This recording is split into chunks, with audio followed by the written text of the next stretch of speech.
Retour de l'émission pour la deuxième partie avec Alpha Baldé, qui est journaliste guinéen mais directeur du site 100% Foot. Rebonsoir Alpha Baldé. Bonsoir José. Et Sami Mochtabi, l'acteur, on va l'appeler l'acteur cette saison. Rebonsoir Sami. Bonsoir. Bonsoir tout le monde. Tout le foot marocain, le Rabat et tout. Et puis bien entendu Monsieur Roger Itoto. Roger, rebonsoir. Bonsoir José. La question, que retenez-vous de ce dernier tour des éliminatoires de la CAN au Gabon? Vous intervenez comme d'habitude sur nos réseaux sociaux, le Facebook Africa 24 TV. Les stades du Gabon sont-ils déjà prêts pour la CAN? C'est le dossier de l'FC.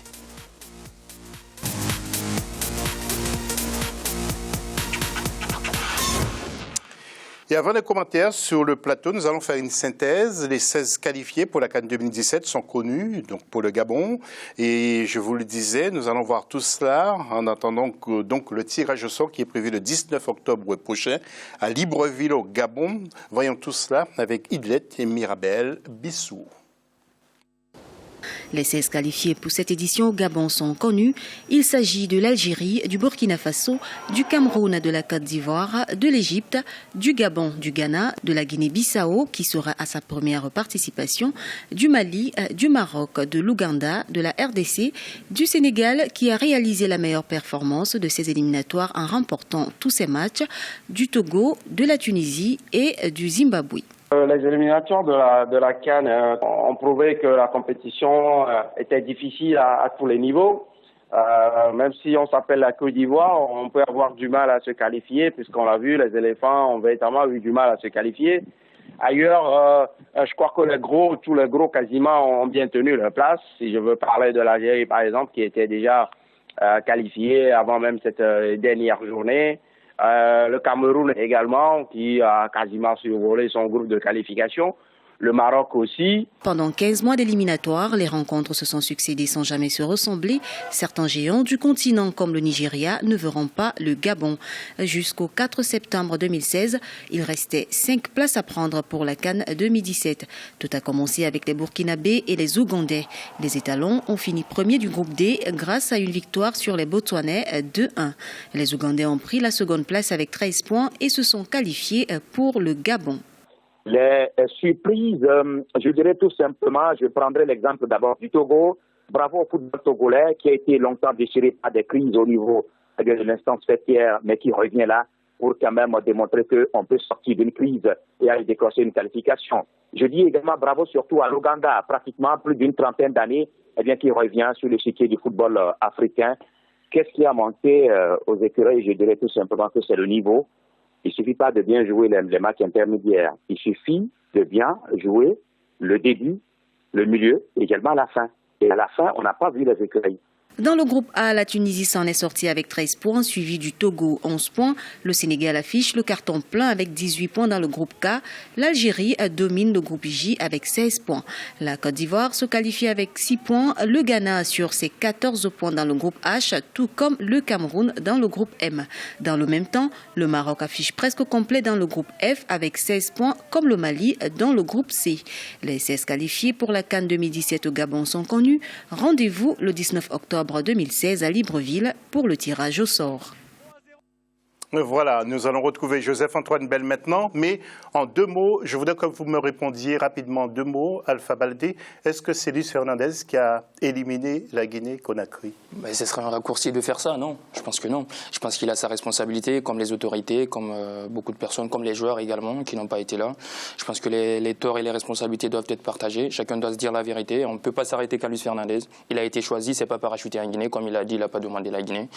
Donc voilà, la décision et la responsabilité doit être sur les épaules des joueurs, des encadreurs, du ministère des Sports et de la Fédération guinéenne de football qui a décidé de mettre en comité alors que la Guinée était dans une situation extraordinaire dans sa poule, bafouer la Fédération guinéenne de football, mettre en place un comité de normalisation qui dérange les joueurs qui ne viennent pas. Un bordel sans nom, c'est un poulailler. Merci Alpha. Joseph est en ligne avec nous, notre spécialiste. Joseph, je disais, peut-être que c'est l'un des meilleurs plateaux que nous avons pour cette CAN au Gabon. Est-ce que c'est votre avis également, Joseph? Bonjour à tous, José. Je ris parce que ce que j'ai retenu de ma carrière c'est que toutes les compétitions sont belles à jouer. Voilà pourquoi les joueurs doivent toujours savoir qu'ils ont une chance et la responsabilité de se qualifier. Et que dans le même temps, ceux qui échouent ne doivent pas se décourager parce que toutes les compétitions sont belles. Et ce que nous faisons aujourd'hui, nous l'avons fait il y a 2 ans ou il y a 4 ans quand il s'agit de Coupe du Monde. Chacune d'elles est belle à jouer, quel que soit le pays dans lequel la compétition se déroule. Donc là, on a effectivement un joli plateau parce que, comme toujours, vous avez des confirmations, vous avez de grandes qualifications d'équipes qui ont presque tout gagné, puis vous avez des rafraîchissantes surprises comme avec l'Ouganda, la Guinée-Bissau, le Zimbabwe. Donc c'est toujours ce panaché-là qui fait qu'on est curieux et excité en allant à une phase finale.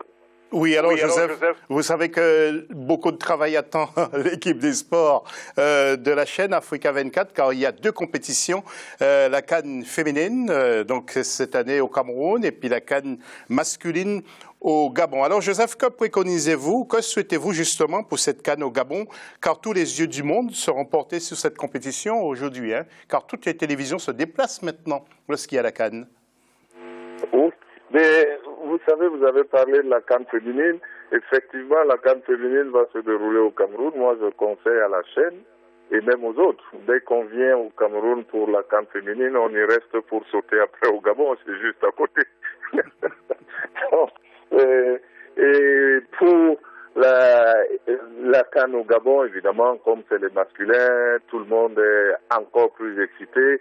Et je pense que c'est pas la peine de se dire qu'il y a aujourd'hui quelques soubresauts au Gabon. La CAN se passera bien, tout le monde fera bien la fête là-bas. Et les joueurs doivent se préparer en conséquence, doivent se préparer à nous faire plaisir. Voilà, merci beaucoup, Joseph, pour cet éclairage. On se retrouve comme d'habitude lundi prochain à la même heure sur Africa 24. Nous allons voir maintenant un tableau avec les équipes qualifiées et les entraîneurs. Et puis, messieurs, je vais vous demander votre inspiration sur justement ces qualifiés que vous connaissez déjà et que vous avez déjà jugés. Alors, il y a l'Algérie, bien sûr, avec son entraîneur serbe, Milovan Rajevac, Burkina Faso avec Paulo Duarte, le Portugais, Cameroun avec Hugo Bros, le Belge, Côte d'Ivoire avec Michel Dussuyer, le Français, Égypte avec Hector Cuper, l'Argentin, le Gabon avec Jorge Costa, le Portugais, Ghana avec Avram Grant, c'est un Israélien, Guinée-Bissau avec Paulo Torres ou Paolo Torres. Il y a le Mali avec Alain Giresse, le Maroc avec Hervé Renard, l'Ouganda avec Mulutin Shedojevic, le Serbe, RD Congo avec Florent Ibengue, le Sénégal avec Alou Cissé, le Togo avec Claude Leroy, la Tunisie avec Henri Kasperzak, le franco-polonais, le Zimbabwe avec Norman Mapeza, qui est du Zimbabwe. Alors, mon cher Roger Itoto, 2 entraîneurs serbes, 3 Portugais, un Argentin, un Belge, un Israélien, 5 Français, un Sénégalais, un Congolais, un Zimbabwéen. Donc, 3 Africains. Déjà, il y a déjà 3 entraîneurs africains. 100%. Parce que, 100%. Au départ, avant, il n'y en avait pas. Là, déjà, c'est un grand pas déjà. Donc, en plus, c'est des entraîneurs qui ont démontré des grandes choses. Surtout, je pense à Florent Ibengue et à Aliou Cissé qui a ramené sa fougue, sa philosophie de jeu. On le voit bien, l'équipe sénégalaise en train de jouer. Et oui, il y a deux entraîneurs, je crois, c'est français. Oui, il y a 5. Ouais, c'est pas mal. Ouais, il y a énormément. Alors, Samy, pour briller aux yeux du monde, est-ce qu'il faudrait pas aujourd'hui faire appel à des entraîneurs étrangers? Je pense que sincèrement, je pense que la nationalité de l'entraîneur importe peu. Il faut faire appel à un bon entraîneur. Et si le bon entraîneur est un local, eh ben, on le prend. Voilà, je pense que c'est ça le plus important. On devrait sélectionner non pas sur la nationalité, mais sur les compétences et les performances de cet entraîneur. Et bien sûr, il y a beaucoup de locaux qui mériteraient aussi d'avoir leur chance. Mais si on ne leur donne pas leur chance, ils n'ont pas l'occasion de s'améliorer. S'ils ne s'améliorent pas, ben, voilà, on ne les verra jamais au haut niveau. Est-ce qu'Alpha Baldé, il se compte sous les doigts d'une main? Oui, bah, là on l'a vu qu'ils sont 3 sur 16. Moi, c'est sûr qu'ils sont pas énormes dans la liste. Mais moi, je trouve que je souris un petit peu parce que je trouve que c'est un petit peu un faux débat au fait, parce que c'est l'éternel débat sur le continent, locaux, pas locaux, au niveau des joueurs également, locaux, pas locaux. J'ai l'impression qu'on veut. Enfin, moi, je suis pas d'accord avec l'idée comme quoi il faut faire de la conservation des entraîneurs locaux, seulement des entraîneurs locaux à la tête des équipes africaines et tout. Non, faut pas qu'il y ait cette mentalité. Faut pas également dire obligatoirement que c'est les entraîneurs étrangers qui apportent de bons résultats, parce que ça a été démenti déjà. Le Ghana a gagné avec des entraîneurs locaux, l'Égypte a gagné avec un entraîneur local, le Nigeria l'a fait récemment. Donc moi je pense qu'il faut plus travailler dans le fond avec la formation des entraîneurs locaux qu'il y a en place, une vague d'entraîneurs très bien formés. Aujourd'hui, on voit la paix qui est en place en Guinée. Ça commence un petit peu à se faire, les mentalités commencent à se faire, mais il ne faut pas non plus mettre l'entraîneur local juste parce qu'il est local, quoi. Okay. Voilà. Il faut un juste milieu. Il faut trouver un juste milieu. Un entraîneur qui arrive à amener quelque chose en plus, quoi. Aliou Cissé, Florent Ibengui, qui a jamais eu sa chance en France. Boycotter les locaux, c'est ce qu'on veut, c'est parce que parfois, c'est ce qui arrive. On hésite à faire confiance, alors qu'à qualification identique, on préfère un Européen ou un étranger. Par contre, Hervé Renard qui a gagné quelque chose ou Claude Leroy. Oui, nous allons enchaîner. En tout cas, nous aurons d'autres éditions dans lesquelles vous aurez encore vos mots à dire. Alors, voyons maintenant les stades du Gabon, ceux qui ont été refaits et ceux qui existaient déjà. Il y a Libreville qui va accueillir, il y a Oyem également, il y a Franceville et Port-Gentil également. Donc, Oyem, vous l'avez vu, Franceville et puis Port-Gentil, ça va être un grand moment pour les Gabonais. Donc, de suivre ces épreuves. Donc, en 2017, janvier-février 2017. Autre image, c'est celle de l'équipe du Gabon, avec son joueur emblématique, vous allez voir, de Dortmund, Pierre-Emerick Aubameyang, sur qui tout va reposer. Alors, mon cher Roger Toto, vous qui avez bercé ce garçon, vous l'avez porté dans vos bras, tout sera misé sur ce seul homme. C'est un gros poids quand même pour lui, hein. Oui, c'est difficile pour le Gabon. Pour le moment, c'est les matchs amicaux que cette équipe est en train de jouer. C'est vrai que c'est difficile de pouvoir juger cette équipe. Il y a des individualités. C'est vrai que le joueur phare ou tout le groupe compte énormément. Aubameyang, on voit bien le système d'équipe gabonaise.